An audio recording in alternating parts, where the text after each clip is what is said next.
ऐसी ही बेहतरीन कहानियाँ सुनने के लिए केपी नॉवल चैनल को लाइक, शेयर और सब्सक्राइब करें। आने वाली कहानियों के बारे में जानने के लिए हमारे टेलीग्राम से जुड़ें। लिंक डिस्क्रिप्शन में है।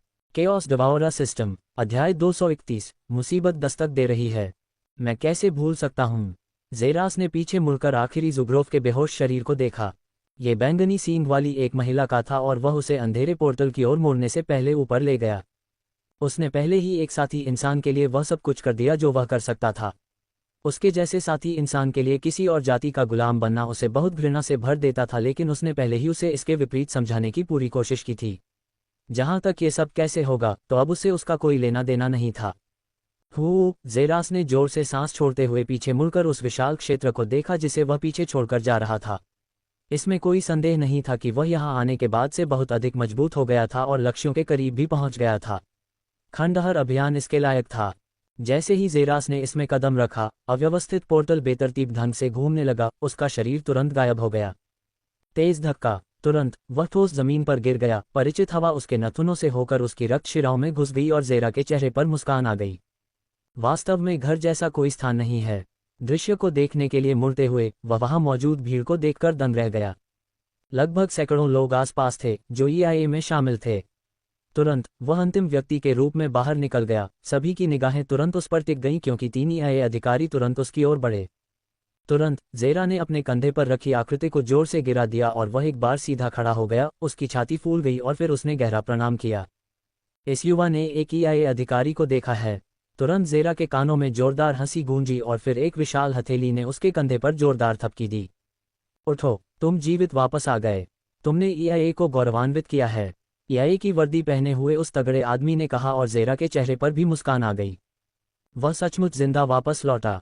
और उस सींग वाली लड़की के साथ क्या हुआ? दूसरे ईआईए अधिकारी, एक दुबले पतले पुरुष ने जमीन पर पड़े ज़ुग्रोव्स की ओर इशारा करते हुए कहा।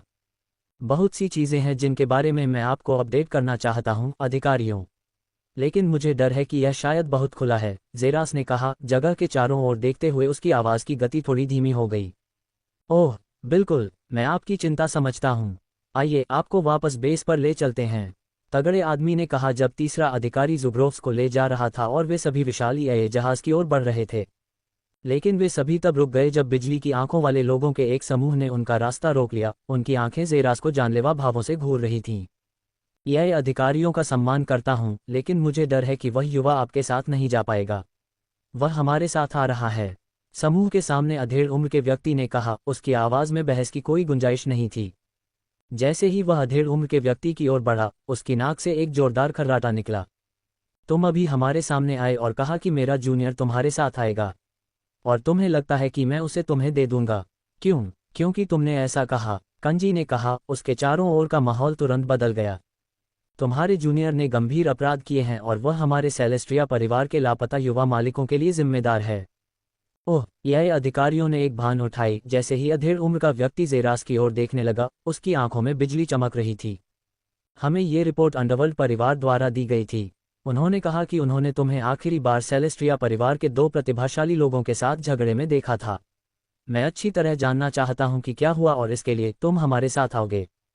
तुम्हारे बेशर्म सेलेस्ट्रिया परिवार के प्रतिभाशाली लोगों ने मुझ पर तब हमला किया जब मैं ईआईए से मेरे द्वारा मंगवाए गए खजाने को प्राप्त करने की कोशिश कर रहा था।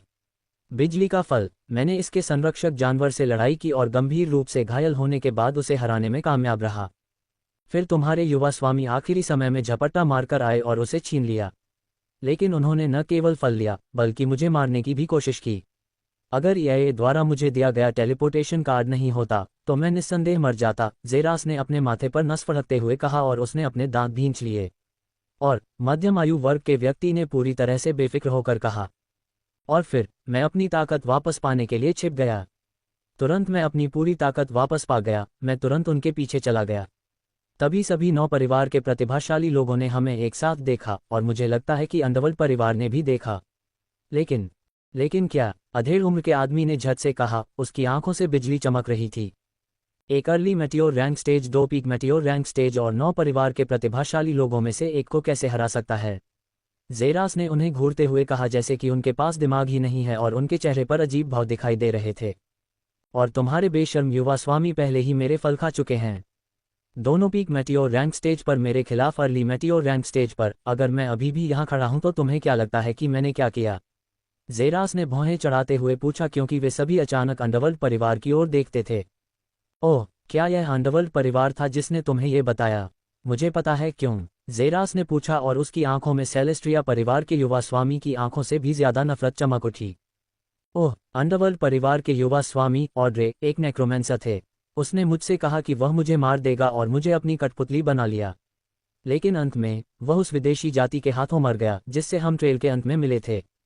अंडरवर्ल्ड परिवार को उसकी मौत पर गुस्सा आया होगा और वे एक बकरे की तलाश कर रहे होंगे जिस पर वे अपना गुस्सा निकाल सकें, जो उस बकरे से बेहतर है जिसके बारे में सभी को लगता था कि वह मर जाएगा लेकिन बच गया।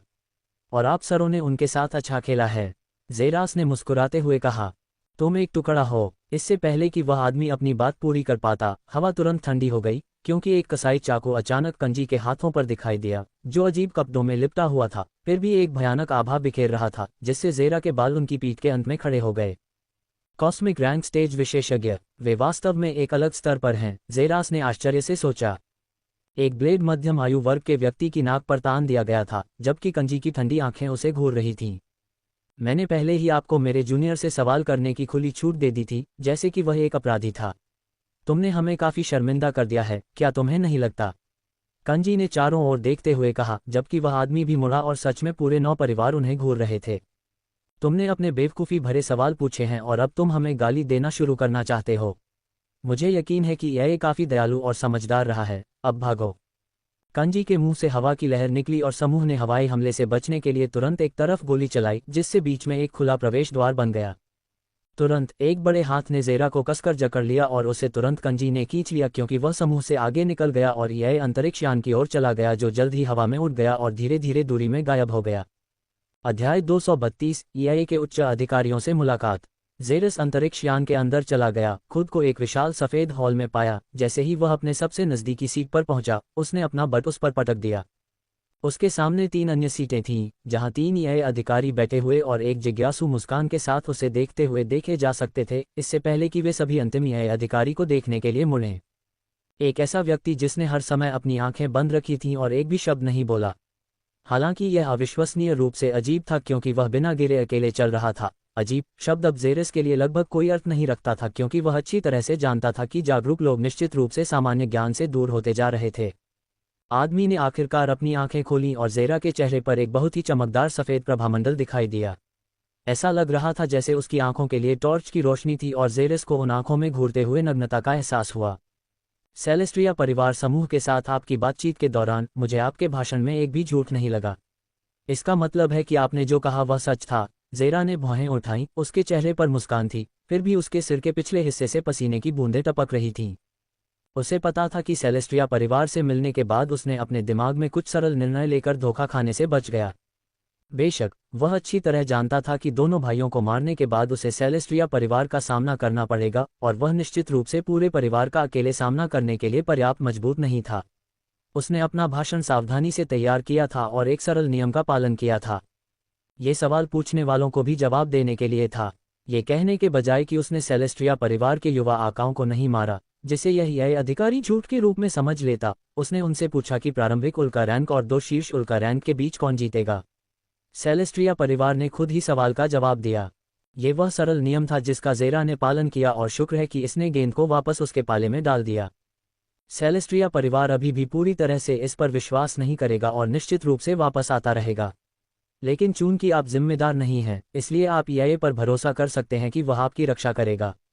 हम बिना किसी कारण के 9 परिवारों को कभी भी हम में से किसी को नहीं सौंपेंगे। जब ज़ेरास ने कृतज्ञतापूर्वक झुककर प्रणाम किया तो कंजी ने कहा, अच्छा, इससे मुझे अपना अगला कदम तय करने के लिए पर्याप्त समय मिल जाएगा। जहां तक आपके द्वारा लाए गए इस एलियन की बात है, उच्च अधिकारियों को इसके बारे में पता चल गया है और वे आपसे इस बारे में बात करना चाहते हैं। वे अभी यहाँ नहीं हैं, इसलिए वे होलोग्राम का उपयोग करके आपसे संवाद करना चाहते हैं। खुद को तैयार रखें, आपको अब कभी भी बुलाया जाएगा, कंजी ने कहा। जैसे ही ज़ेरा का दिल अनजाने में एक बार फिर से धड़कने लगा और उसकी धड़कनें बढ़ने लगीं। घबराने की कोई ज़रूरत नहीं है, आपने बहुत बढ़िया काम किया है। कंजी की घड़ी के कंपन ने कमरे में मौजूद सभी लोगों का ध्यान अपनी ओर खींचा तो दुबले पतले आदमी ने कहा, वे यहाँ हैं। उसने जल्दी से अपनी घड़ी पर टैप करते हुए कहा। तुरंत ही जगह के चारों ओर की लाइट बंद हो गई, जिससे हॉल में घना अंधेरा छा गया। इसके बाद अंधेरे में अजीब नीली रोशनी चमक उठी। कुल मिलाकर 5 बड़े होलोग्राफिक्स हवा में दिखाई दिए। होलोग्राफिक पर 5 की छवि अचानक चमक उठी, जिससे पता चला कि यह 5 लोगों का चेहरा है, जिनसे ज़ेरास अब तीसरी बार मिलने वाला था। ये युवा उच्च अधिकारियों से मिला है। ये युवा उच्च अधिकारियों से मिला है। ये युवा उच्च अधिकारियों से मिला है। ये युवा उच्च अधिकारियों से मिला है। ये युवा उच्च अधिकारियों से मिला है। एक ही समय में 4 बार आवाज़ गूंजी, जिसमें ज़ेरास सहित 3 ये अधिकारी तुरंत 5 होलोग्राफिक्स को झुके। उठो। तालमेल में चारों गंभीर भावों के साथ होलोग्राफिक को घूरते हुए खड़े हो गए। उच्च अधिकारियों के लिए एक विशेषज्ञ और ये अधिकारी के बीच कोई अंतर नहीं था। संपर्क में आने पर सभी तुरंत झुकेंगे, जिससे पता चलता है कि कमांडर ये में पूरी तरह से नए स्तर पर हैं। आप तीनों ये अधिकारी। जी सर, आप अभी के लिए हमें छोड़ सकते हैं, कमांडरों में से एक महिला ने कहा, जबकि तीनों ये अधिकारियों ने पीछे मुड़ने से पहले झुककर प्रणाम किया। अब ज़ेरास और 5 ये उच्च अधिकारी अकेले रह गए थे। हम फिर से मिलते हैं, युवा। तीसरी बार हमसे मिलकर तुम्हें सम्मानित महसूस होना चाहिए। कुछ उच्च रैंक वाले ये अधिकारी यह भी नहीं जानते कि हम कैसे दिखते हैं और तुम हमसे 3 बार मिल चुके हो। तुम कह सकते हो कि अब हम सहकर्मी हैं, कमांडर लेविरोन ने कहा और अन्य कमांडर हंस पड़े। ईमानदारी से ज़ेरा के होठों पर भी मुस्कान आने ही वाली थी, लेकिन उसने हिम्मत नहीं की क्योंकि उसने अपना सीधा और अडिग चेहरा बनाए रखा। अगले ही पल वह मुस्कुराया और वह खुद को नरक के राजा के सामने पा सकता था। चलिए, सबसे पहले तुम्हें तुम्हारे सफल अभियान के लिए बधाई देते हैं। तो मिशन कैसा रहा? क्या तुम्हें कुछ कलाकृतियां मिलीं? लाल बालों वाले कमांडर ने, जिसने उसे दंडित किया था, सीधे मुद्दे पर आते हुए पूछा। मुझे कुछ कलाकृतियां नहीं मिलीं, ज़ेरा ने उसकी ओर देखते हुए जवाब दिया। ओह, क्या ये सही नहीं है? मैंने 2 को छोड़कर सभी प्राप्त कर लीं। सच में? कमांडर लेविरोन ने पूछा। उसके चेहरे पर थोड़ा अविश्वास था। ये ध्यान दिया जाना चाहिए कि कुछ खजाने पौराणिक श्रेणी के थे, जिसका मतलब था कि वे मिथकों के अलावा कुछ नहीं थे, और अब उसने कहा कि उसने 2 को छोड़कर सभी प्राप्त कर लिए हैं, जिसका मतलब है कि उसने लगभग 10 पौराणिक श्रेणी की कलाकृतियां प्राप्त की हैं। अपने शब्दों को साबित करने के लिए ज़ेरास ने उसे दिए गए स्टोरेज रिंग पर ध्यान केंद्रित किया, क्योंकि मिशन में लिखे गए 30 में से कुल 28 टेबल पर दिखाई दिए। और पहली बार ज़ेरास ने एक ऐसा भाव देखा जो उसने उच्च अधिकारियों के चेहरों पर कभी नहीं देखा था। आश्चर्य, यहाँ तक कि लाल बालों वाले कमांडर की आंखों में भी। उसने अपनी आंखों में अव्यक्त आश्चर्य महसूस किया, क्योंकि वे टेबल पर रखी वस्तु को घूर रहे थे, हर एक को अपने हाथों की तरह अच्छी तरह से जानते थे। ऐसा लगता है कि आप इस अभियान के दौरान काफ़ी मेहनत कर रहे हैं, कमांडर लेविरोन ने स्वीकृति भरे सिर हिलाते हुए कहा। और आप निश्चिंत हो सकते हैं, आपके काम को शानदार तरीके से पुरस्कृत किया जाएगा। अध्याय 233, ऊर्जा को नियंत्रित करने में असमर्थ। खजाने को उनकी दुर्लभता के स्तर के आधार पर वर्गीकृत किया गया है और इसे सामान्य, दुर्लभ, महाकाव्य, पौराणिक और फिर पौराणिक में विभाजित किया गया है। यह अफवाह थी कि इसके ऊपर एक स्तर था जिसे दिव्य कहा जाता है, लेकिन यह एक अफवाह के अलावा कुछ नहीं है। यहाँ तक कि पूरी मानव आबादी के पास मौजूद पौराणिक स्तर की कलाकृतियाँ भी एक हाथ की उंगलियों पर गिनी जा सकती हैं। और अभी यह कमांडरों की नज़र में कुल 8 पौराणिक खजाने उनकी आंखों के सामने थे। यह नकली होने का विचार उनके दिमाग में भी नहीं आया, क्योंकि वे जानते थे कि यह असंभव था कि छोटा बच्चा उन्हें बेवकूफ़ बना सके। और युवा व्यक्ति के लिए उनकी पहुंच थोड़ी बदल गई, क्योंकि ज़ेरास ने लाल बालों वाले कमांडर की क्रोधी नज़र को महसूस किया, जो अब उसे उत्सुकता से घूर रहा था। तुमने वास्तव में अच्छा काम किया है। जैसा कि वादा किया गया था, तुम इस ढेर में से कुल 5 खजाने ले सकते हो। तो अपनी पसंद चुनो, महिला कमांडर ने कहा जब ज़ेरास ने ढेर को देखा, जिसमें अजीब किताबें, अयस्क, अजीब फल और जैविक पदार्थ थे। बेशक वह उनके उपयोग और महत्व को अच्छी तरह से जानता था, लेकिन वे उसके लिए कमोबेश बेकार थे। उसे उन सभी की ज़रूरत नहीं थी। अगर वह उन्हें बेचने के लिए रखता भी, तो वह ये बेस में ऐसा कहाँ करता और शायद खुद को अनावश्यक परेशानी में भी डाल लेता। उनमें से कोई भी ऐसा नहीं है जो मेरी रुचि जगाए। वे मेरे लिए बहुत उपयोगी नहीं हैं और मेरे हाथों में केवल बेकार होंगे। मुझे यकीन है कि यह उनसे कुछ बढ़िया बना सकता है। तुमने एक अच्छा निर्णय लिया है, युवा सैनिक। हम तय करेंगे कि तुम्हारे लिए किस प्रकार का पुरस्कार सबसे अच्छा होगा। अब से 3 दिनों में संदेश की उम्मीद करें। खजाने के लिए उन्हें स्थानिक रिंग में पैक करें और कंजी को दे दें। फिर वे सुरक्षित हाथों में होंगे, कमांडर लेविरोन ने कहा। इसके अलावा खजाने की जानकारी तुम्हारे और हमारे बीच रखना बुद्धिमानी होगी। क्या तुम समझे? क्रोधी लाल बालों वाले कमांडर ने भी इनपुट दिया।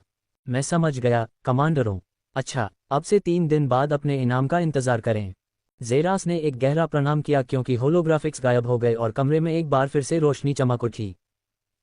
यह अच्छा रहा, जेरास ने बड़बड़ाते हुए कहा। जैसे ही वह सीधा खड़ा हुआ, सभी खजानों को वापस जमा करते हुए पायलट रूम की ओर बढ़ा जहां अधिकारी मौजूद थे। उसने हॉल में वापस जाने से पहले अंगूठी वापस अधिकारी कंजी को सौंप दी। सिस्टम इंटरफेस, जेरास ने आवाज लगाई जिससे सूचनाओं की झड़ी लग गई। बधाई हो, खोज पूरी हुई, जादुई अर्चना पुस्तक प्राप्त करें। पुरस्कार, जोड़ 700 EXP। बधाई हो, खोज पूरी हुई, कॉस्मिक स्टील लेयर्स प्राप्त करें। पुरस्कार, जोड़ 1200 EXP। बधाई हो, खोज पूरी हुई, जीवन को फिर से जीवंत करने वाला शहद प्राप्त करें। पुरस्कार, 1200 EXP। बधाई हो, छिपी हुई खोज पूरी हुई, मिशन में बताए गए सभी खजाने प्राप्त करें। पुरस्कार, 1 + 2000 XP। 2 जोड़ 2 लेवल अप कार्ड। बधाई हो, खोज पूरी हुई, गार्जियन बीस्ट को हराएं। पुरस्कार, 1000 EXP। बधाई हो, मुख्य खोज सेलेस्ट्रिया ब्रदर्स को हराएं। पुरस्कार, 1 जोड़ 1500 EXP। 2 जोड़ 1 लेवल अप कार्ड। 3 जोड़ 1 योग्यता उन्नयन कार्ड। बधाई हो, मुख्य खोज पूरी हुई, शिमा को हराएं। पुरस्कार, 1 जोड़ 3000 EXP। 2 जोड़ 1 लेवल अप कार्ड। 3 जोड़ 3 योग्यता उन्नयन कार्ड। बधाई हो, आपने आकर्षण की आवश्यकताओं को पूरा कर लिया है। अपने दुश्मनों की आंखें और अच्छी इच्छाशक्ति जीतें। 1 पुरस्कार, आकर्षण अनलॉक। 2 आकर्षण में जोड़ 10 अंक। तो आकर्षण के लिए यही आवश्यकता थी। अरे सिस्टम, यह क्या है? जेरास ने अपने चेहरे पर गुस्से से भरे भाव के साथ पूछा। यह आकर्षण की छिपी हुई आवश्यकता है, अपने दुश्मनों को अपना पसंदीदा बनाना, जो आपने ज़ुग्रोफ्स और मानव विनिमय के दौरान किया था। तुम मुझे ये क्यों नहीं बताते और इतने समय से ये सब खत्म कर देते हो? ओपनिंग स्क्वायर ब्रैकेट योजक चिन्ह क्लोजिंग स्क्वायर ब्रैकेट। लानत है सिस्टम पर। जेरास असंतुष्ट होकर गुर्राया, लेकिन नोटिफिकेशन देखकर उसके चेहरे पर मुस्कान खिल गई। वाह, मैंने कभी नहीं सोचा था कि तुम उन छोटी छोटी बातों पर ध्यान दे रहे हो।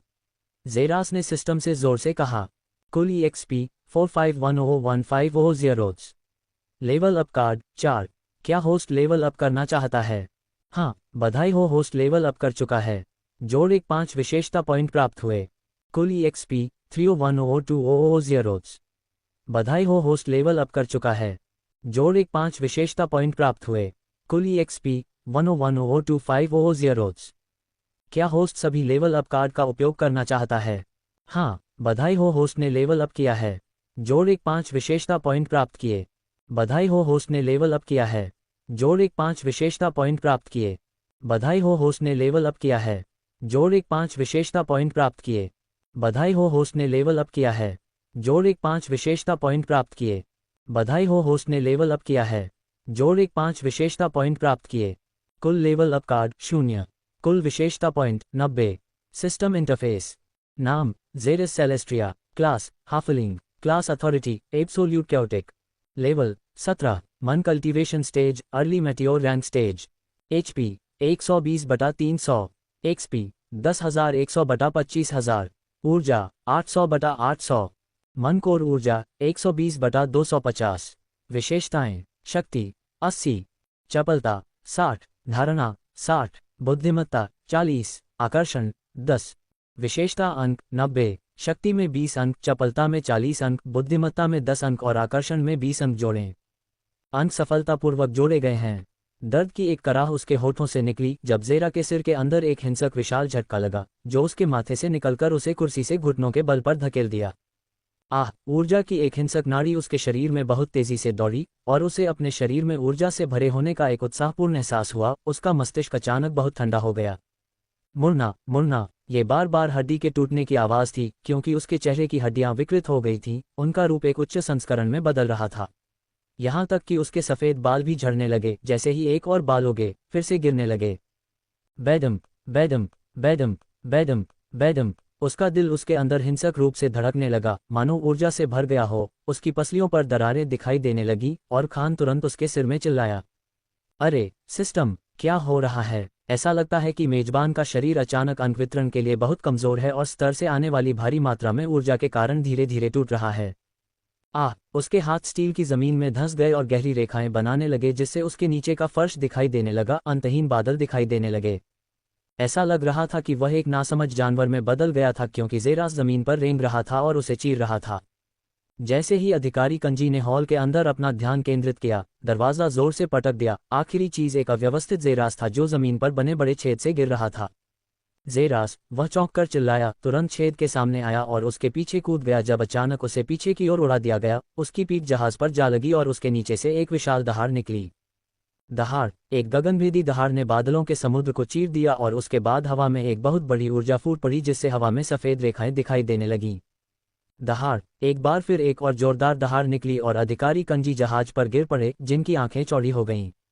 जेरास इसे महसूस कर सकता था, वह फट जाएगा। ऊर्जा बहुत ज्यादा थी, उसके अंग धीरे धीरे फट रहे थे और हालांकि वह उतनी ही तेजी से ठीक हो रहा था, लेकिन पुनर्जनन नहीं हो पा रहा था। उसे ऊर्जा को बाहर निकालना था इससे पहले कि वह उसे उड़ा दे।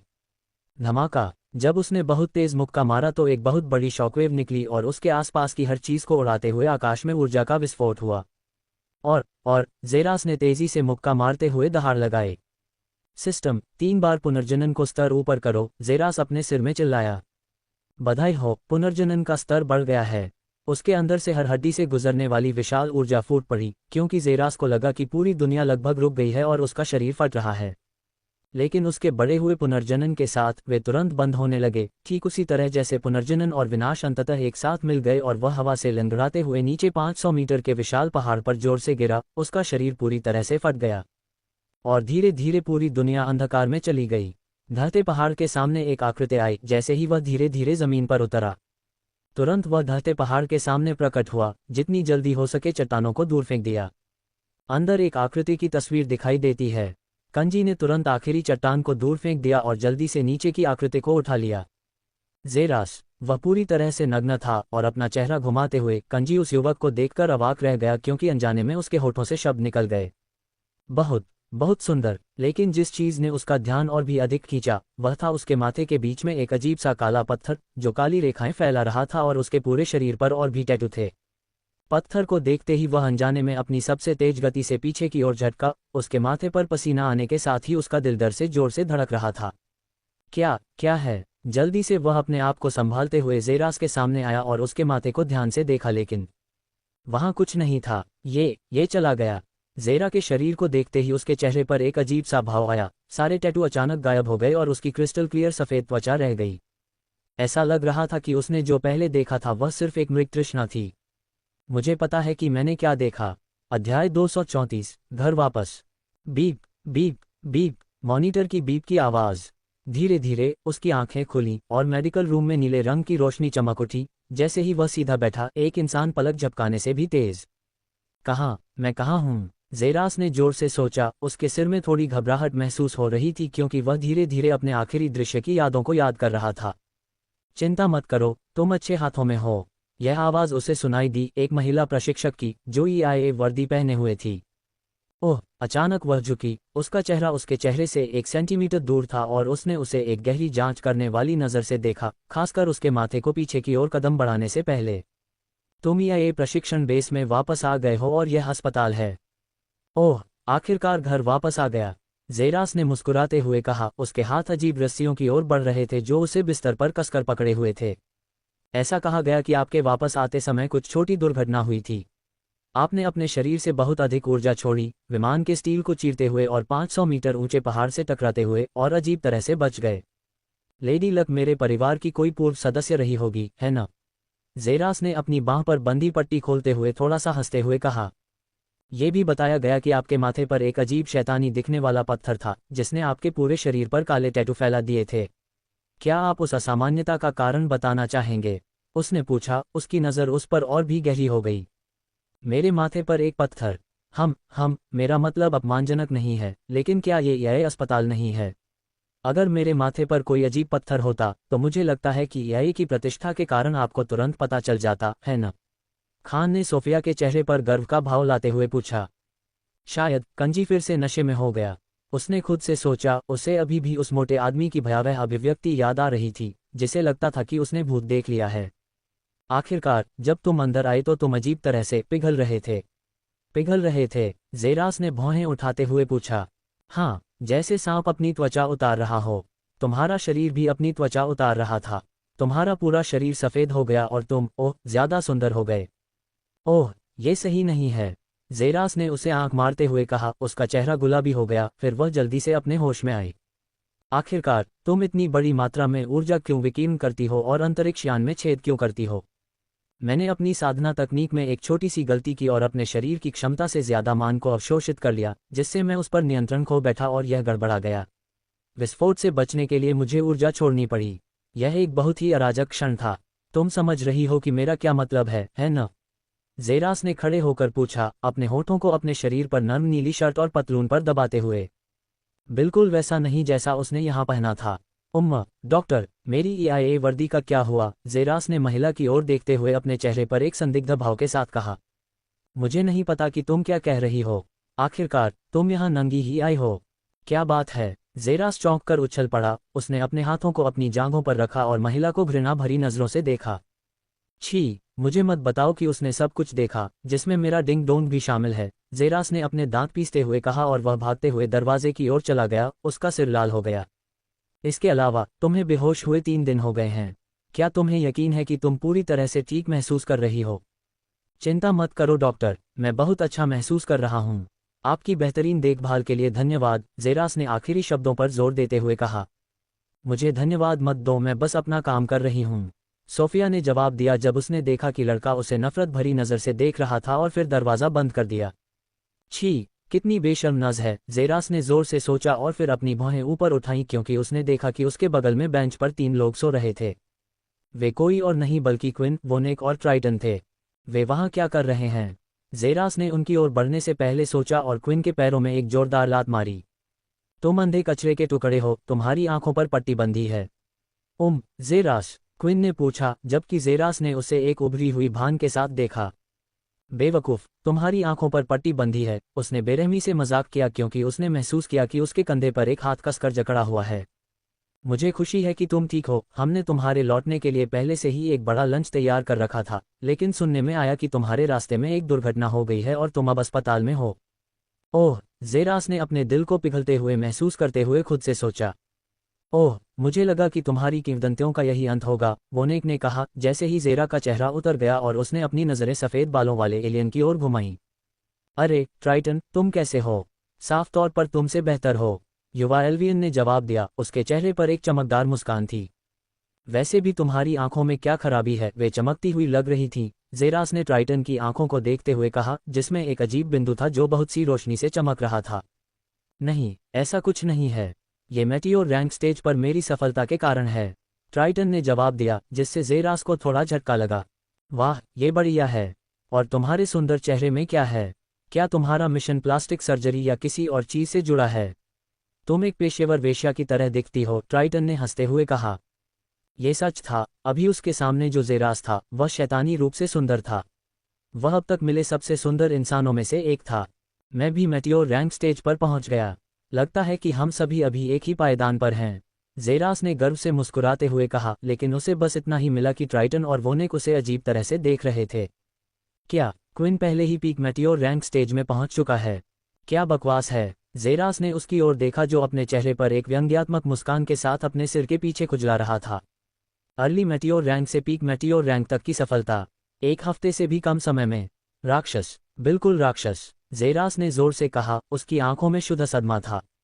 मुझे यकीन है कि हम बाद में अपनी बातचीत अच्छी तरह से कर सकते हैं, लेकिन इस जगह से मौत की बदबू आती है।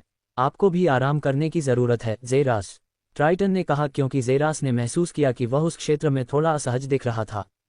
वह मौत की आभा को सूंघ सकता है।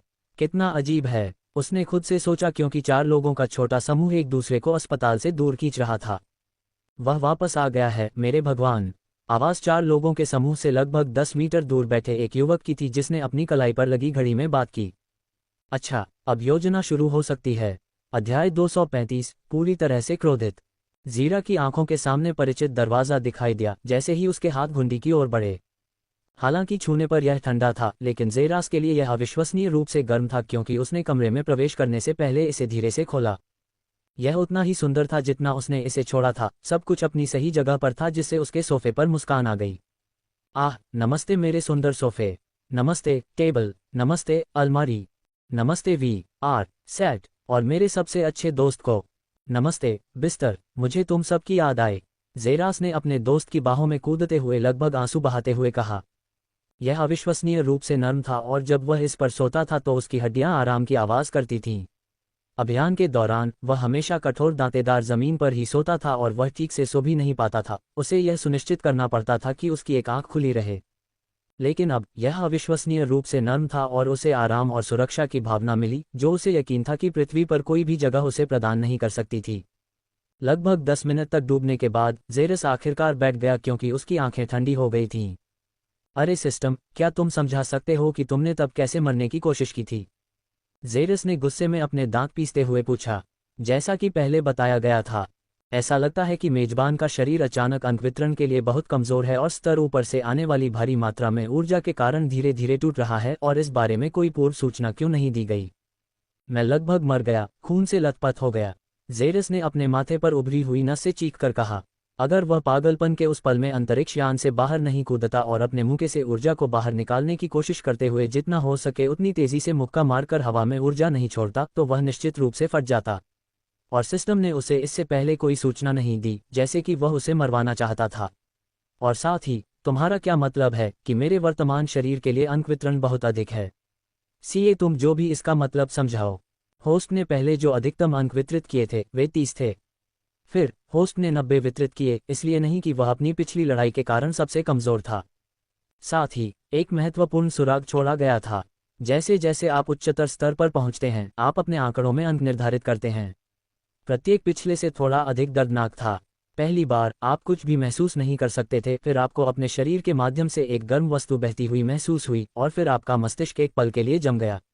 इससे होस्ट को पता चल जाना चाहिए था कि यह धीरे धीरे अधिक से अधिक खतरनाक होता जाएगा। मेरी बुद्धिमत्ता में इतना सुधार करने के बाद तुम मुझे बता रहे हो कि अभी भी कुछ ऐसा है जो मैंने नहीं समझा। Opening square bracket closing square bracket. तुम्हें ये याद रखना चाहिए, हम एक साथ बंधे हुए हैं। अगर मैं मर जाता हूं तो तुम मेरे साथ आओगे, इसलिए अगली बार किसी भी खतरे के बारे में मुझे सूचित करना बेहतर होगा, समझे? जेरास ने अपना विजय कार्ड आगे बढ़ाते हुए चिल्लाया। सिस्टम की गणना के अनुसार अगर होस्ट को 90 के बजाय 100 अंक दिए जाते तो वह एक स्टार की तरह उड़ जाता। क्या बकवास है, और अगर होस्ट उड़ जाता तो भी होस्ट ही मरता। सिस्टम बस सबसे करीबी प्राणी की तलाश करेगा जिसके साथ वह जुड़ सके। हालांकि इसके लिए उसे फिर से शुरुआत करनी होगी और आपके जैसे अनुकूलता वाले दूसरे होस्ट को खोजने में कई युग लग सकते हैं। सिस्टम निश्चित रूप से होस्ट के साथ नहीं मरेगा। अरे सिस्टम को धिक्कार है, तुम मेरा इस्तेमाल करना चाहते हो और फिर मुझे फेंक देना चाहते हो। जेरास ने बिस्तर पर वापस पटकते हुए निराशा से सोचा। भले ही तुम मेरी मौत की कामना करो, लेकिन अंत में तुम निराश होगे।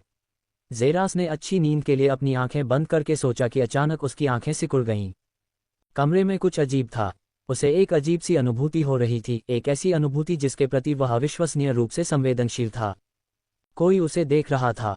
फिर भी कमरे में चारों ओर देखने पर कुछ भी नहीं था, कुछ भी गलत जगह पर नहीं था। तो फिर उसे यह एहसास कैसे हो रहा था?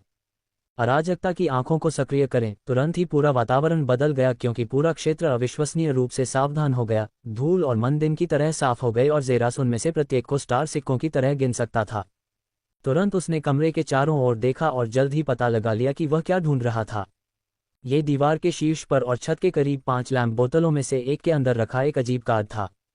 आगे बढ़ते हुए जेरास ने कांच के आवरण को हटा दिया क्योंकि उसने वही कार्ड देखा। उसकी आंखें बहुत ही समान थीं क्योंकि उसे यह अविश्वसनीय रूप से समान लगा। तुरंत उसने अपने हाथों को बगल में फैलाया, अपने हाथों पर अजीब काले टैटू को देखा जो कार्ड पर मौजूद टैटू जैसा ही था।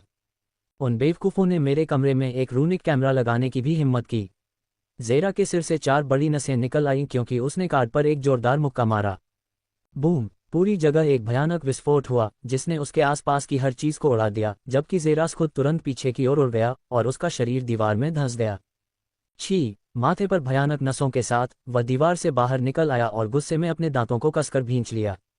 बूम! दरवाजे पर एक जोरदार लात मारी गई जिससे दरवाज़ा अपने टिका से अलग हो गया और जेरा की आंखें कमरे में इधर उधर घूम गईं और वह अपने लिविंग रूम की टेबल के ठीक नीचे देख रहा था। एक झटके से टेबल हवा में उछल गई और वही कार्ड सामने आ गया।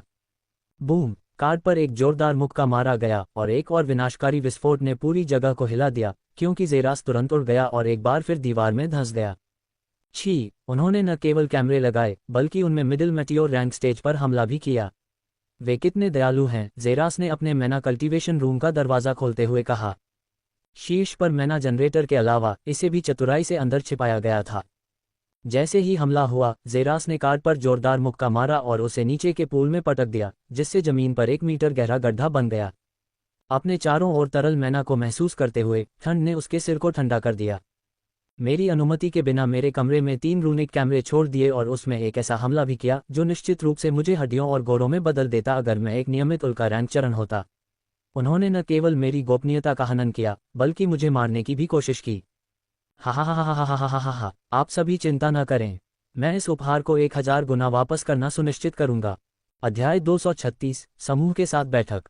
धन्यवाद, बहुत बहुत धन्यवाद। जेरास के मुंह से ये शब्द निकले जब उसने अनौपचारिक ईआईए सदस्यों को अपने हाथों में अलग अलग सफाई के यांत्रिक उपकरण लेकर अपने कमरे से बाहर जाते देखा। ये वे लोग थे जिन्होंने कमरे में उसके द्वारा किए गए नुकसान और विनाश की देखभाल करने में उसकी मदद की, और यह उससे भी कहीं ज्यादा सस्ता था जितना उसने सोचा था, सिर्फ 40 पॉइंट। तुरंत वह अपने कमरे में दाखिल हुआ और उसने जगह के चारों ओर देखा। कुछ सेकंड पहले की गई गहन सफाई से सफेद चमक रहा था। अराजकता की सक्रिय आंखें, उसकी आंखें जगह के चारों ओर देखती रहीं, किसी भी चीज को जगह से बाहर देखने के लिए छानबीन करती रहीं, लेकिन वास्तव में कोई भी चीज जगह से बाहर नहीं थी, जिससे उसे राहत की सांस मिली। थके हुए से छत पर अपना बट पटकते हुए जेरास ने सफेद छत की ओर देखा। उसकी स्थिर आंखों में सैकड़ों विचार चमक रहे थे। उसे याद आ रहा था, ये छात्रावास के कमरे की घटना के बाद की बात है। दुनिया के सामने अपनी ताकत दिखाने के बाद तब से ही उसकी निजता भंग हो गई और उसे किसी बेवकूफ पंथ में शामिल होने के लिए कहा गया। यही वह जगह थी जहां उसे खुद में एक ट्रैकर मिला और ऐसा लग रहा था कि उसके मना करने से वे और भी ज्यादा पागल हो गए, यहां तक कि उसके कमरे में कैमरे लगा दिए गए ताकि उसकी सारी हरकतें कैद हो जाएं। छी, क्या परेशानी है, जेरास ने जोर से सोचा। ऐश ने अपने बालों को रगड़ा, ये जानते हुए कि कुछ लोगों की उसके छात्रावास के कमरे में पहुंच थी। वह वहां बिल्कुल भी सुरक्षित नहीं था। कुछ भी हो सकता था और जब भी वह गहरी नींद में होगा तो उसकी गर्दन पर ब्लेड भी रखा जा सकता था। ड्रिंग ड्रिंग। जब जेरास ने उसे देखने के लिए मुड़कर देखा तो उसकी घड़ी अचानक जोर से हिलने लगी। प्रशिक्षक मोनिका, एक्सेल स्पेस लैब में आइए। प्रशिक्षक मोनिका, वाकई बहुत समय हो गया है, जेरास ने जोर से कहा। उसके चेहरे पर एक छोटी सी मुस्कान आ गई और वह जहां बैठा था वहां से उठ खड़ा हुआ और उसकी पुकार सुनने का फैसला किया। अंतरआयामी युद्ध हॉल के बड़े दरवाजे हल्के से हिले जब एक हाथ ने उसे धीरे से खोला। बड़े हॉल में प्रवेश करने वाला कोई और नहीं बल्कि जेरास था, जिसकी निगाहें उस जगह को स्कैन कर रही थीं, लेकिन अंदर कोई मौजूद नहीं था। तुरंत वह टेलीपोर्टेशन रूम की ओर बढ़ गया क्योंकि वह परिचित विशाल पोर्टल पर खड़ा था। उसकी आकृति हरी रोशनी में गायब हो गई। दस्तक दस्तक दस्तक। दरवाजे पर 3 बार दस्तक हुई, जिसके शीर्ष पर एक्सेल स्पेस लैब का प्रतीक लिखा था। अंदर आओ। और तुरंत दरवाजा धीरे से खुला, एक पैर उसमें से अंदर घुसा। जेरा की नज़र में 5 लोगों का पूरा समूह था। उसके चेहरे पर अनजाने में एक मुस्कान आ गई। सभी को नमस्ते। तुरंत जगह के चारों ओर की हवा में सरसराहट हुई क्योंकि जेरास ने महसूस किया कि अगले ही सेकंड में ऑरलिया अपनी सीट से गायब हो गई।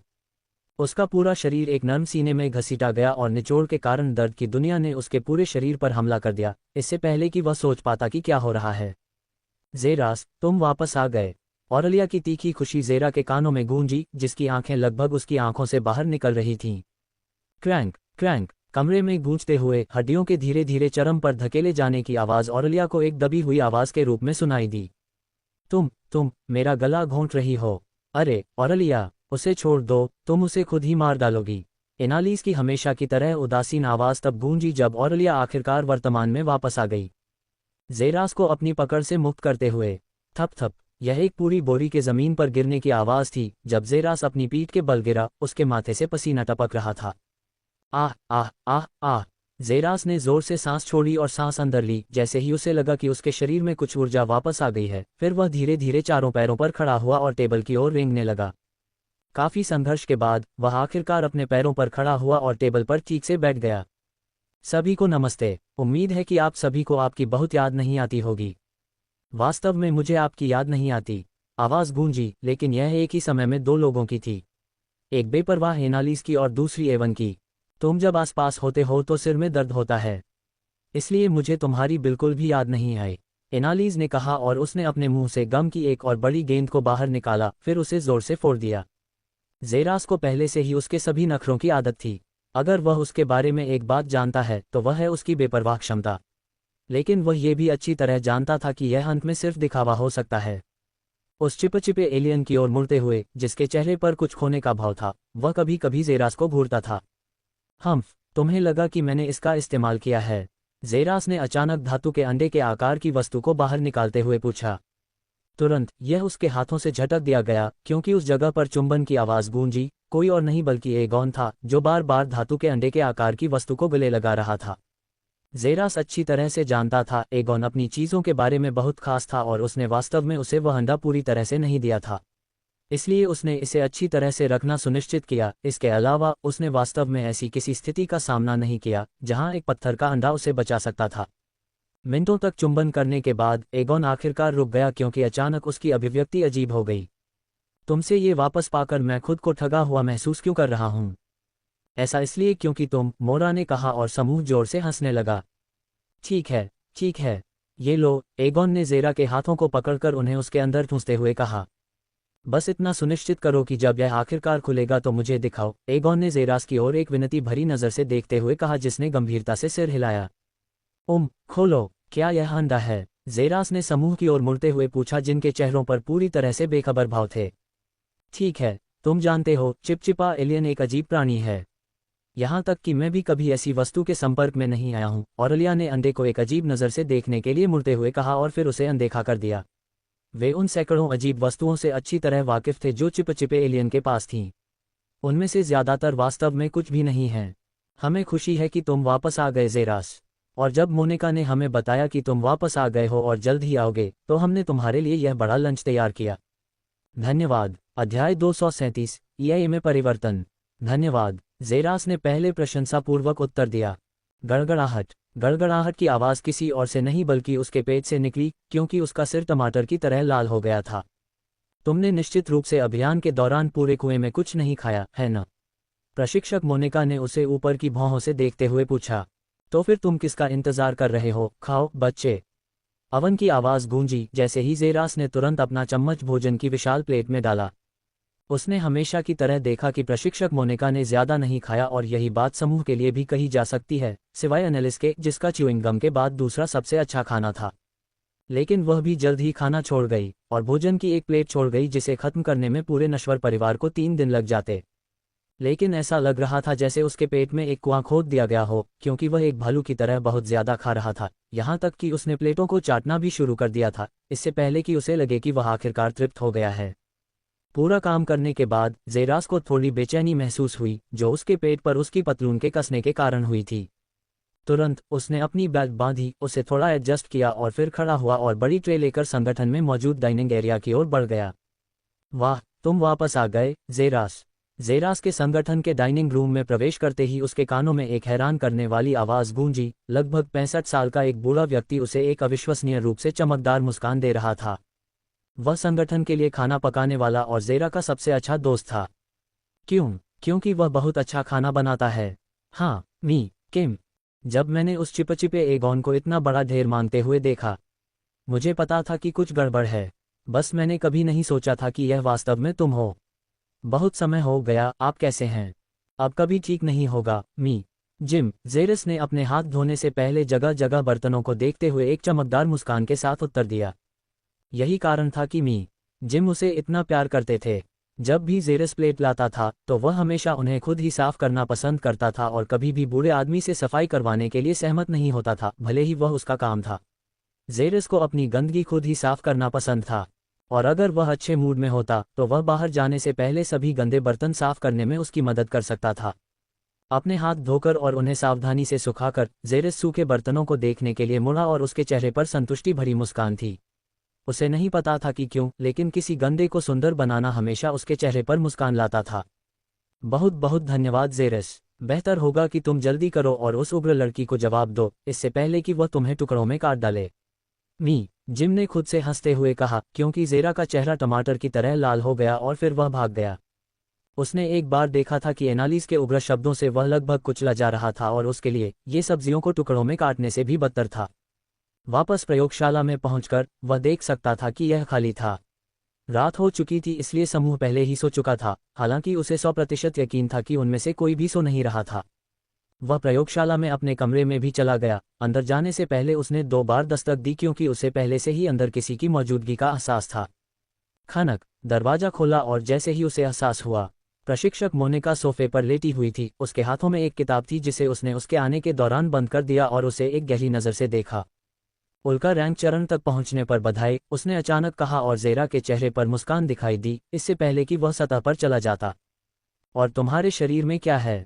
तुम स्त्री बन रही हो, उसने अचानक कहा और ज़ेरा के सिर से एक नस निकल गई। रुको, अरे सिस्टम, तुमने मेरे शरीर के साथ क्या किया? ज़ेरास ने मन ही मन पूछा। लगभग हर कोई उसके अजीबोगरीब सुंदर होने के बारे में बात कर रहा था। उसने सोचा था कि लेडी डॉक्टर और उसके दोस्त उसके साथ मजाक कर रहे थे, लेकिन अब ये बिल्कुल भी मजाक नहीं लग रहा था क्योंकि उसने इंस्ट्रक्टर मोनिका की भौं को ऊपर उठाते हुए देखा। जाओ और अपना आईना देखो, आलसी बम, छी, लानत है सिस्टम पर। ग्रोथ, तुम्हें पता है, ज़ेरास ने कहा और एक किताब उठाई, हालांकि उसने इसे पहले भी पढ़ा था, और सोफे पर बैठने के लिए मुड़ गया। ऐसा लगता है कि तुम सच में अभियान से बच गए हो। तुम सच में नरक से गुजरे हो और वापस आए हो, प्रशिक्षक मोनिका ने कहा। उसकी हमेशा की तरह गंभीर अभिव्यक्ति धीरे धीरे कम होती जा रही थी क्योंकि उसने एक हल्की सी मुस्कुराहट जारी की। वास्तव में यह उतना कठिन नहीं था जितना सभी ने इसे बताया था। ओह सच में, हाँ, 9 परिवार के प्रतिभाशाली लोग वास्तव में बहुत प्यारे हैं। वे बहुत भोले और बहुत घमंडी हैं। हालांकि उनकी ताकत वास्तव में अकाट्य है। मैं उनमें से अधिकांश से बचने में सक्षम था और यहाँ तक कि उल्का रैंक चरण तक भी जल्दी पहुँच गया। वे मेरी एक बचत कृपा थी, ज़ेरास ने उसके चेहरे पर एक जिज्ञासु भाव लाते हुए उत्तर दिया। क्या? ज़ेरास ने उसकी जिज्ञासु नज़र को देखते हुए पूछा क्योंकि उसने महसूस किया कि वह लगभग 10 सेकंड तक उसे घूर रही थी और वह उसकी क्रिस्टल स्पष्ट बैंगनी आंखों में अनन्य को महसूस कर सकता था। बहुत कुछ है जो आपको पकड़ना है। पिछले कुछ हफ्तों में EIA में बहुत बड़ा बदलाव हुआ है। ओह, मुझे इसके बारे में बताओ, ज़ेरास ने कहा, उसकी आंखों में जिज्ञासा चमक रही थी। ऐसा कहा जाता है कि EIA प्रशिक्षण बेस में अजीबोगरीब प्राणियों की मौजूदगी रही है। अजीब प्राणी, तुम्हारा क्या मतलब है? ज़ेरास ने भौहें चढ़ाकर पूछा। ऐसा कहा जाता है कि EIA प्रशिक्षण बेस से अजीबोगरीब जानकारी गुजर रही थी जिसमें अज्ञात संदिग्ध थे। उनके असली इरादे और उद्देश्य को चतुराई से छिपाया गया है। अगर EIA में अजीबोगरीब प्राणी होते तो मुझे यकीन है कि EIA ने उन्हें खोज निकाला होता और उनके उंगली उठाने से पहले ही उन्हें सलाखों के पीछे डाल दिया होता। उनकी मौजूदगी का मतलब ये होना चाहिए कि EIA ने उन्हें रहने की अनुमति दी है। ज़ेरास ने प्रशिक्षक मोनिका से सिर हिलाते हुए कहा। आप सही कह रहे हैं। उन्होंने जो किया वही EIA की गोपनीयता का उल्लंघन है। लेकिन EIA ने अपनी गोपनीयता का उल्लंघन होने दिया। क्यों? ज़ेरास ने भौहें चढ़ाकर पूछा। उसे पहले से ही पता था कि किसी के द्वारा उसके अस्तित्व में घुसपैठ करने पर कैसा महसूस होता है और वह अच्छी तरह जानता था कि उसे ऐसी चीज़ों से कितनी नफरत है। ऐसा इसलिए है क्योंकि उल्लंघन के कारण नए कैडेट्स की ताकतें तेजी से बढ़ रही हैं। EIA के जन्म के बाद से पहले कभी दर्ज नहीं किए गए स्तर पर। क्या? अध्याय 238, गया से मुलाकात 1। EIA ने अपनी निजता भंग होने दी क्योंकि आक्रमणकारियों की मौजूदगी से नए कैडेटों की शक्ति में वृद्धि हुई। यह एक स्वस्थ आक्रमण था। इसके अलावा आक्रमणकारी अपने काम के बारे में बहुत शांत थे और अब तक कभी नहीं दिखे। उनका एकमात्र अस्तित्व समूह की शक्ति में वृद्धि थी। यही कारण है कि EIA ने उन्हें पकड़ने की जहमत नहीं उठाई और उन्हें अनदेखा कर दिया। मुझे समझ में नहीं आता कि वे छात्रों की शक्ति कैसे बढ़ा पाते हैं। यही विसंगति है, प्रशिक्षक मोनिका ने कहा। उनकी आंखों में एक हल्की जिज्ञासा चमक रही थी लेकिन जल्द ही गायब हो गई। और ज़ेरास ने यह पूछने की जहमत नहीं उठाई कि छात्रों की शक्ति इतनी तेजी से कैसे बढ़ रही थी। अपने दाहिने हाथ के पिछले हिस्से को अपने चेहरे पर उठाते हुए, हालांकि टैटू स्पष्ट नहीं था, वह इसके अस्तित्व को महसूस कर सकता था। प्रशिक्षक मोनिका, मैं आपसे कुछ पूछना चाहता हूँ। ओह, वह क्या है? प्रशिक्षक मोनिका ने भौहें उठाईं। क्या कार्ड में कुछ भरा जा सकता है? जैसे कि एक साधारण कार्ड में हमला या दृष्टि? ज़ेरास ने अपने चेहरे पर उलझन भरे भाव के साथ पूछा और ऐसा इसलिए था क्योंकि वह वास्तव में उलझन में था। एक साधारण कार्ड को कैमरे की तरह काम करते हुए देखना और साथ ही मिडिल मेटियोर रैंक स्टेज पर हमले से भरा हुआ देखना, इसने उसकी जिज्ञासा को बहुत बढ़ा दिया। एक कार्ड कागज से बनी वस्तु से अलग नहीं है। जब इस पर रन अंकित होते हैं तो ये सब बदल जाता है। रन, हाँ, रन। जैसे तकनीक इंसानों के लिए है, वैसे ही रन भी असीम ब्रह्मांड में प्राचीन जातियों के समान हैं। बेशक सभी जातियां तकनीक का उपयोग नहीं करती हैं, इसलिए वे रन से काम चला लेती हैं। हजारों रन हैं, जिनमें से प्रत्येक की अपनी कार्यक्षमता है। कुछ हल्के रन हैं जो बल्ब की जगह काम करते हैं, कुछ मानव संचार उपकरण की जगह ध्वनि संचारित करते हैं। इस तरह के हजारों रन हैं और प्रत्येक की अपनी कार्यक्षमता है। जहां तक हमले से भरे रन की बात है, ये निश्चित रूप से एक उच्च श्रेणी का रून है जो विभिन्न ग्रेड के रूनों में दुर्लभ है। ऐसा रून केवल एक शक्तिशाली रनस्मिथ द्वारा ही बनाया जा सकता है। लेकिन रूल अब पुराने हो गए हैं और जातियां अब तकनीक पर अधिक ध्यान केंद्रित कर रही हैं, प्रशिक्षक मोनिका ने अपनी पुस्तक को एक तरफ लहराते हुए विस्तार से समझाया। जेरास ने समझदारी से सिर हिलाया, उसकी आंखों में चमक आ गई। इंटरडायमेंशनल कॉम्बैट डिपार्टमेंट में नए कैडेट अभी भी बेहतर पैंतरेबाजी करने वाले स्पेसशिप पर काम कर रहे हैं, जो निस्संदेह आपके लिए बेकार है। आमतौर पर आप जैसे विशेषज्ञ रैंक हमेशा अपनी रैंकिंग में तेजी से सुधार करने और एलीट रैंकिंग में ऊपर आने की कोशिश करते हैं। मुझे लगता है कि आपको वर्तमान में यही करना चाहिए, लेकिन एक बार जब आपके पास समय हो तो आप लैब में आ सकते हैं और समूह से एक दो चीज़ें सीख सकते हैं। मैं आऊँगा, जेरास ने पुष्टि की और कमरे में सन्नाटा छा गया। 2 घंटे बाद जेरास ने आखिरकार अपने हाथों में किताब पढ़ना समाप्त कर दिया और उसे वापस शेल्फ पर रख दिया। मैं कल मिलने आऊँगा, प्रशिक्षक मोनिका, जेरास ने कहा और उसने सिर हिलाया। जेरास पीछे मुड़ा और बाहर निकल गया। कुछ सेकंड बाद प्रशिक्षक मोनिका ने पुस्तक को अपने हाथों में पकड़ रखा था, उसके चेहरे पर गंभीर भाव के साथ उसकी सामग्री को पचा रहा था।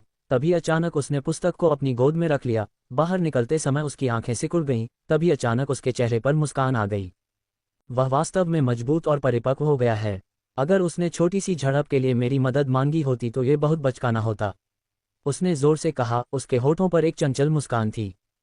चलो देखते हैं कि वह इसे कैसे संभालता है, उसने खुद से कहा। सोफे पर चीख से लेटे हुए उसने पुस्तक पढ़ना जारी रखा। हालांकि वह वर्तमान में क्या सोच रही थी, यह अज्ञात था। खान एक्सेल स्पेस लैब से बाहर निकल गया और संगठन से बाहर निकल गया, क्योंकि वही आए प्रशिक्षण बेस में वापस आ गया था। जोर से सांस छोड़ते हुए वह अपने अगले कदम के बारे में सोचने लगा। वह अपनी साधना अवस्था के कारण सेलेस्ट्रिया परिवार पर अपना अगला हमला जल्द ही शुरू नहीं कर सकता था। वह शेष छात्रों से ऊपर होने के कारण नियमित कक्षा में उपस्थित नहीं हो सकता था। अभी उसके लिए सबसे अच्छा विकल्प स्थिर रहने के बजाय किसी अन्य मिशन पर जाना था। लेकिन ऐसा करना असंभव था, क्योंकि उसका घर सुरक्षित नहीं था। ऐसा कोई रास्ता नहीं था। वह ये जानते हुए भी मन की शांति के साथ जा सकता था कि उसका घर एक अज्ञात समूह का निवास स्थान था। कौन जानता था कि मिशन से वापस आने के बाद कमरे में उसका सामना किससे होगा। और यही के उच्च अधिकारियों ने अभी तक उसके पुरस्कार नहीं भेजे हैं, जबकि अब 3 दिन हो चुके हैं।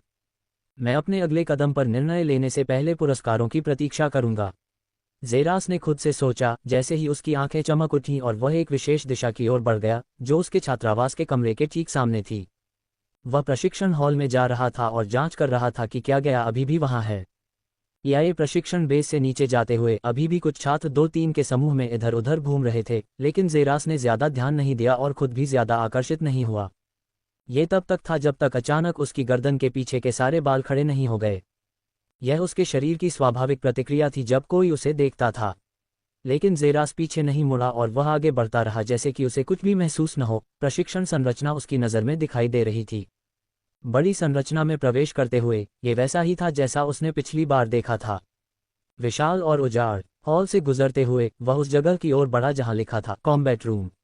उसकी आंखें दीवार से झांकी, एक हरे बालों वाली आकृति को देखा जो वर्तमान में मिडिल मेटियोर रैंक स्टेज के आसपास लगभग 3 रोबोटों से घिरी हुई थी। जैसा कि उम्मीद थी, जेरास ने अपने चेहरे पर मुस्कान के साथ कहा, और वह और भी मजबूत हो गई है। मैं उसे एक अच्छा सरप्राइज दूंगा। बैंग बैंग बूम, एक विनाशकारी विस्फोट ने पूरे छोटे कमरे को हिला दिया। जहां एक हरे बालों वाली महिला को देखा जा सकता था, उसके हाथों में एक बड़ा हरा धनुष था, जबकि उसके हाथों में कुल 5 तीर दिखाई दिए, जिन्हें उसने कमरे में रोबोटों पर तेजी से फेंका। उछाल बैंग। अध्याय 239 गया से मुलाकात 2।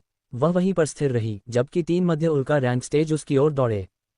उड़ान उड़ान उड़ान। ऐसा लग रहा था कि गया से बनने वाले तीरों की कोई सीमा नहीं थी, क्योंकि जब भी वह अपने धनुष पर टैप करती थी तो कुल 5 तीर रहस्यमय तरीके से उसके हाथों में दिखाई देते थे, तुरंत गति में आगे बढ़ते थे, और जब रोबोट उन्हें चकमा देते थे तो जमीन पर लेटने के बजाय वे तुरंत अपनी दिशा बदल देते थे और सभी दिशाओं से रोबोट पर हमला करते थे। तीर अथक थे और रोबोट के साथ हर टक्कर उन्हें 2 कदम पीछे ले जाती थी, जिससे तीर के सिर के पीछे की मन उड़ाने वाली ताकत का पता चलता था। धमाका। गया ने अचानक अपना दाहिना हाथ ऊपर उठाया, क्योंकि उसके हाथों में आधा मीटर ऊंचा एक बहुत बड़ा विशालकाय तीर दिखाई दिया। उसने तुरंत इसे धनुष पर रखा और डोरी को चोटी तक खींचा। उसके चेहरे पर पसीना था और फिर उसने अचानक धनुष छोड़ा। बूम। तीर के धनुष से निकलते ही लगातार झटके महसूस हुए और रोबोट के सिर के सामने आ गया। कबूम। जैसे ही तीर रोबोट के सिर से टकराया, उसका सिर फट गया और उसके टुकड़े टुकड़े हो गए, साथ ही जगह जगह धातु की वस्तुएं बिखर गईं। जब गया ने अपना दाहिना हाथ फिर से ऊपर उठाया तो अंतरिक्ष में हलचल मच गई। उसके हाथ में एक और बड़ा तीर दिखाई दिया, इससे पहले कि वह फिर से तीर चलाती। कबूम! तीर के सीधे आखिरी रोबोट की छाती पर लगने से पूरे स्थान में एक और विनाशकारी विस्फोट हुआ, जिससे वह टुकड़े टुकड़े हो गया। जब आखिरी रोबोट अपनी पूरी गति से उसकी ओर बढ़ा तो धातु की वस्तुएं बरसने लगी, लेकिन सामान्य तीरों ने उसे बार बार पीछे धकेल दिया, जो चारों ओर से उस पर हमला कर रहे थे। इससे पहले कबूम! एक और विनाशकारी विस्फोट हुआ जब रोबोट धातुओं की बौछार में फट गया। उसके होठों से नमी भरी सफेद हवा बह रही थी, उसके होठों के किनारे पसीने की एक बूंद लुढ़क रही थी जब वह जमीन पर पड़ी धातु की वस्तुओं की बौछार को देख रही थी। भले ही उसके जैसे नए कैडेट के लिए 3 middle meteor rank stage robot को आसानी से संभालना एक बहुत ही सराहनीय कार्य था, लेकिन उसकी आंखों में गर्व का कोई संकेत नहीं था और थोड़ी निराशा भी थी। ताली ताली ताली! जब गया ने अपना सिर पीछे की ओर झटका तो ताली की आवाज गूंज उठी। एक तीर तेजी से उस ओर जा रहा था जहां से आवाज आ रही थी। पीछे मुड़कर देखने पर उसने एक जाना पहचाना चेहरा देखा जो पहले से थोड़ा अजीब लग रहा था, और उसकी 2 उंगलियां इस समय उसके तीर को कसकर पकड़ रही थी, उसके माथे से सिर्फ 1 इंच की दूरी पर। तुरंत ही उसके होठों पर एक छोटा सा फंदा दिखाई दिया, क्योंकि उसने उसके हाथों में मौजूद विशेष तीर पर ध्यान केंद्रित किया और उसे बलपूर्वक आगे बढ़ाना चाहा, लेकिन जल्द ही उसने चौंककर अपनी आंखें खोली क्योंकि उसका तीर से संपर्क टूट गया था। वह उसे हिला नहीं पा रही थी क्योंकि उस पर उसका मनछाप मिट गया था। ये वास्तव में अविश्वसनीय था। अकेले ही 3 मध्य उल्का रैंक चरणों का ख्याल रखना, और इतनी जल्दी मध्य उल्का रैंक चरण तक पहुंचने के लिए बधाई, ज़ेरास ने मुस्कुराते हुए कहा, क्योंकि उसने अपने हाथों से तीर छोड़ा और गया ने उसे एक बार फिर से उससे जुड़ते हुए पाया। उन्हें ज़ेरास के चारों ओर हवा में उछालते हुए, उसे सभी स्थितियों से रोकते हुए। बस कुछ ऐसा है जिस पर आपको काम करना है, खान ने असंतोष में अपनी जीभ चटकाते हुए कहा। ओह, और वह क्या है? गया ने उसके शब्दों पर विश्वास न करते हुए पूछा। वर्तमान में उससे कमज़ोर किसी व्यक्ति की बात पर विश्वास करना अजीब होगा। आपकी धारणा थोड़ी कमज़ोर है। आप चीज़ों को बहुत देर से समझ पाते हैं, खासकर जब आप लड़ाई में होते हैं। और ऐसा इसलिए है क्योंकि आप लड़ाई पर बहुत ज़्यादा ध्यान देते हैं। ये समझ में आता है क्योंकि आप एक युद्ध प्रशिक्षण कक्ष में हैं और आपका प्रतिद्वंद्वी आपकी आंखों के ठीक सामने है। लेकिन एक वास्तविकता की लड़ाई में अगर कोई आप पर छिपकर हमला करने का फैसला करता है तो आप पलक झपकते ही मर जाएंगे, ज़ेरास ने हल्की मुस्कान के साथ कहा, क्योंकि उसने गया की आंखों में चमकती चौंका देने वाली चमक देखी। शायद उसे कभी इसका एहसास नहीं हुआ, लेकिन यह वैसा ही था जैसा ज़ेरास ने बताया था। उसे ये भी एहसास नहीं हुआ कि वह कमरे में घुस रहा है, हालांकि वह चुपके से अंदर भी नहीं घुस रहा था। ऐसी बात असली लड़ाई में उसकी मौत का कारण बन सकती थी। अगर ज़ेरास उसे गंभीर रूप से घायल करना चाहता तो ये सांस लेने से भी आसान होता। बेशक कोई प्रशिक्षण कक्ष को दोष दे सकता है, लेकिन अगर आप मर चुके हैं तो इसकी परवाह कौन करेगा? ये सच लगता है, व्याख्याता गया ने मुस्कुराते हुए कहा। आप मेरी बहुत चापलूसी करती हैं मेरी महिला, लेकिन अगर आप मुझे प्रशिक्षक होने की बात करती हैं तो मेरे पास अभी भी कुछ चीज़ें हैं जो मुझे आपकी लड़ाई में थोड़ी शौकिया लगीं, ज़ेरास ने थोड़ा हंसते हुए कहा, जबकि गया की आंखें खतरनाक रूप से सिकुड़ गईं। और वे क्या हैं? गया ने भौहें उठाकर पूछा। किसी के प्रतिद्वंद्वी के माथे पर एक स्पर्श लड़ाई में मौत के सबसे करीब की चीज़ हो सकती है। क्या तुम सहमत हो मेरे शिष्य? ये वाकई बहुत खतरनाक है, गया ने जोर से सोचा। लड़ाई में अपने प्रतिद्वंद्वी के माथे को छूना बहुत खतरनाक होता है क्योंकि एक ही शक्तिशाली हमले से प्रतिद्वंद्वी का सिर गलकर चूर हो सकता है। तो मैं तुम्हें तुम्हारा दोष दिखाने के लिए एक सरल चुनौती का उपयोग करूंगा, ज़ेरास ने एक दुष्ट मुस्कान के साथ कहा। नियम बहुत सरल हैं, तुम्हें बस मुझे अपना माथा छूने से रोकना है, ज़ेरास ने कहा, जिस पर गया ने एक भौं उठाई। उसे अपने माथे को छूने से रोकने के लिए यह एक बहुत ही सरल चुनौती थी। वास्तव में क्या यह एक चुनौती थी? लेकिन उसकी चंचल मुस्कान को देखकर उसकी जिज्ञासा बढ़ गई। ठीक है, मुझे कुछ सेकंड दो मेरे शिष्य, मुझे अपनी हड्डियों को गर्म करने दो, ज़ेरास ने कहा और अपने हाथ और पैर फैलाए और अपनी गर्दन और कंधों को मोड़ा। अब हम शुरू कर सकते हैं। तुम्हारी पहली गलती, तुम बहुत अच्छे हो। क्या? गया ने भौहें चढ़ाकर पूछा। तुमने मुझे खुद को तैयार करने के लिए 20 सेकंड दिए। क्या तुम मूर्ख हो? तुम क्या हासिल करने की कोशिश कर रहे हो, एक निष्पक्ष लड़ाई?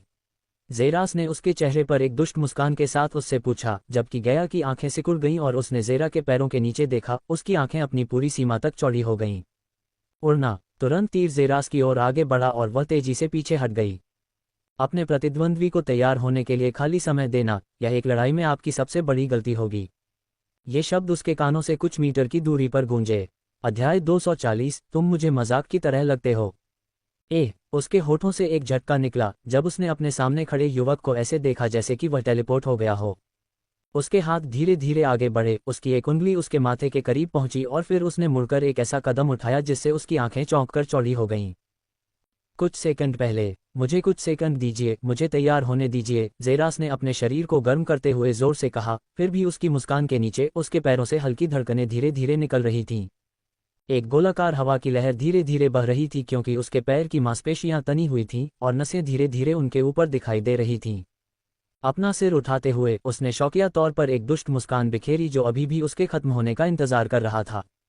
बेशक जेरास अच्छी तरह से जानता था कि उसके चारों ओर लगे तीरों ने उसके भागने के रास्ते को पूरी तरह से बंद कर दिया था। घेरे को तोड़ने का सबसे अच्छा तरीका था कि वह जितनी तेजी से आगे बढ़ सकती थी उससे ज्यादा तेजी से आगे बढ़े। कौन सोच सकता था कि उसने उसे समय भी दिया होगा। काबूम! जब वह गायब हुआ तो उसके पैरों के नीचे एक मकड़ी के जाले के आकार की दरारें दिखाई दीं। जेरा की उंगली तेजी से आगे बढ़ी, उसकी उंगली के चारों ओर एक गोलाकार लहर बनी हुई थी क्योंकि वह तेजी से गया के माथे की ओर बढ़ रही थी।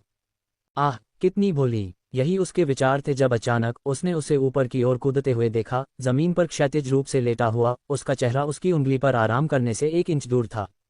उसने इसे चकमा दिया। यह असंभव है। धमाका! जब वह आखिरी सेकंड में हवा में कूदी तो उसके पैरों के नीचे की हवा में हल्की सरसराहट हुई। धीरे धीरे जमीन पर उतरने से पहले कुछ बार लुढ़की। धीरे धीरे जेरास सीधा खड़ा हो गया। जैसे ही वह खड़ा हुआ, गया को देखने के लिए पीछे मुड़ा जो अपने तीरों से घिरी हुई थी। तुम्हारी प्रतिक्रिया की गति काफी है। उसने अपने चेहरे पर एक मुस्कुराहट के साथ तारीफ की। अपने प्रतिद्वंद्वी को कभी भी तैयारी करने का समय न दे। ओह, मैं इसे ध्यान में रखूंगा, गया ने कहा। उसके सफेद बाल हरे रंग की रोशनी से जगमगा उठे जैसे ही उसके हाथों में विशाल धनुष दिखाई दिया। उसका सिर थोड़ा झुका जैसे उसके हाथों से प्रकाश की एक हरी लहर निकली। वही विशाल तीर जो उसने रोबोट को मारने के लिए इस्तेमाल किया था फिर से दिखाई दिया। अराजकता की आंखों को सक्रिय करें। तुरंत हवा में उसके चारों ओर लटके उसके सभी तीर तेजी से बाहर की ओर बढ़े। हवा में सैकड़ों गोलाकार लहरें बनाते हुए वे जेरास के सामने तुरंत दिखाई दिए, जिसकी बाईं आंख में अचानक एक अजीब सा काला छेद हो गया। सबक नंबर 2, एक अज्ञात दुश्मन पर एक ही चाल का 2 बार इस्तेमाल न करें। यह मक्खन में चाकू घोंपने जैसा था जब एक शरीर हवा को हवा से अलग कर रहा था। जेरास को समय पूरी तरह से धीमा लगता हुआ सैकड़ों छवियां दिखाई दीं। उसकी ओर बढ़ते हुए तीर बहुत धीमे थे, इतने धीमे कि उसे जम्हाई लेने जैसा महसूस हुआ। तो यह मेरी गति को 100 तक बढ़ाने का परिणाम है। कितना दिलचस्प है। और तुरंत ही वह आगे बढ़ा, अपना सिर 1 इंच झुकाया, अपने हाथों को 1 इंच ऊपर उठाया, अपना दाहिना पैर उठाया, अपना सिर आगे की ओर खींचा। ये रस्सियों के बीच चलने के खेल जैसा था जिस पर खड़े होने पर अलार्म बजता था, सिवाय इसके कि यह अभी भी रस्सियां नहीं थीं बल्कि ध्वनि की गति से चलने वाले तीर थे। और उन छोटी छोटी हरकतों से जेरास ने सभी तीरों को पूरी तरह से बचा लिया और उनके घेरे से बाहर निकल गया। कबूम! आलम तीर तुरंत दीवार पर जोर से टकराए जिससे उस जगह पर धूल का एक मशरूम उड़ गया। गया की आंखें चौड़ी हो गईं क्योंकि उसका दिमाग लगभग ये समझने में विफल हो गया कि अभी क्या हुआ है। उसने देखा कि सैकड़ों जेरा अचानक प्रकट हुए। डोपेलगैंगर, उसने सोचा, लेकिन तुरंत ही इस विचार को दूर कर दिया। नहीं, यह नहीं है, यह गति है। बूम! धूल के कण धीरे धीरे जम गए और उसकी आंखों के ठीक सामने उसका आकार प्रमुख हो गया। जब उसने उसे अपनी वर्दी पर लगी धूल को झाड़ते हुए देखा, वह पूरी तरह से सुरक्षित है। यह असंभव है। तुम्हें पता है कि तुम्हारे तीर बहुत तेज हैं, लेकिन तुम बहुत ज्यादा पूर्वानुमानित हो। मुझे अच्छी तरह पता था कि तुम आगे क्या करने वाले हो और मैंने तुरंत प्रतिक्रिया दी इससे पहले कि तुम कोई चाल चल पाओ। यही होता है कि तुम फिर से वही चाल चलते हो। ये तुम्हें पूर्वानुमानित बनाता है, जेरास ने कहा। उसके चेहरे पर एक मुस्कुराहट थी क्योंकि वह उसे चौंकते हुए देख रहा था। ये वैसा ही था जैसा उसने कहा था। जैसे ही उसने उसे अपना विशाल तीर निकालते देखा, वह पहले से ही जानता था कि वह उसे छोटे तीरों से फंसाने की कोशिश करेगी। इसलिए वह तुरंत ही आइज ऑफ कैश को सक्रिय करने में सक्षम था और उन छोटे तीरों पर पूरी तरह से ध्यान केंद्रित करता था, साथ ही चकमा देने की तैयारी भी करता था। वह अपने प्रतिद्वंद्वी के चाल छोड़ने से पहले ही 2 चाल आगे निकल चुका था।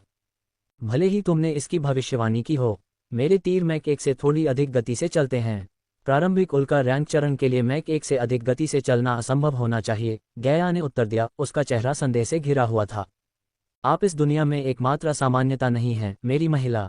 मैक 1, क्या आप चाहते हैं कि मैं हंसूं? जेरास ने भौहें उठाते हुए पूछा। वह अच्छी तरह से जानता था कि अगर उसने डैश को सक्रिय किया तो वह मैक 3 पर नहीं चल सकता था, और वह तब था जब वह पीक स्टार रैंक चरण में था। अब जब वह उल्का रैंक चरण में था और अपनी प्राकृतिक गति को उन्नत करने के बाद, केवल शैतान ही जानता है कि अगर वह डैश को सक्रिय करता है तो वह कितनी तेजी से आगे बढ़ सकता है। हर बार जब मैं तुमसे मिला, तुम हमेशा अपनी वृद्धि से मुझे आश्चर्यचकित करने में कामयाब रहे हो ज़ेरास। मैंने तुम्हें अपनी साधना यात्रा शुरू करते देखा। जब मैं मध्य सितारा रैंक चरण में था तब तुम एक साधारण नश्वर थे, और तुम अचानक इतनी तेजी से सुधार कर गए। अब मैं मध्य उल्का पर हूँ और तुम प्रारंभिक उल्का रैंक चरण में हो। तुम मेरी सारी मेहनत को मजाक बना देते हो। तुम सालों की मेहनत और लगातार साधना को पार्लर की चाल की तरह बना देते हो, और तुम बिल्कुल भी किसी लक्ष्य को पाने वाले नहीं लगते। तुम मूर्ख और बेवकूफ़ की तरह व्यवहार करते हो और कभी किसी बात को गंभीरता से नहीं लेते। तुम बहुत ढीले हो। तुम जैसा कोई इतनी जल्दी कैसे आगे बढ़ सकता है? तुम क्या छिपा रहे हो ज़ेरास? हाँ, ज़ेरास ने अपनी भौं उठाई और उसकी बाईं आंख बार बार फड़कने लगी। उसने कभी नहीं सोचा था कि वह उसे इस तरह से देख रही होगी। अभी भी मुझे लग रहा है कि मैं तुम्हें हरा नहीं सकता, भले ही मैं तुमसे स्पष्ट रूप से अधिक शक्तिशाली हूँ। ज़ेरास, मैं तुम्हारी पूर्ण सीमा का पता लगाना चाहता हूँ।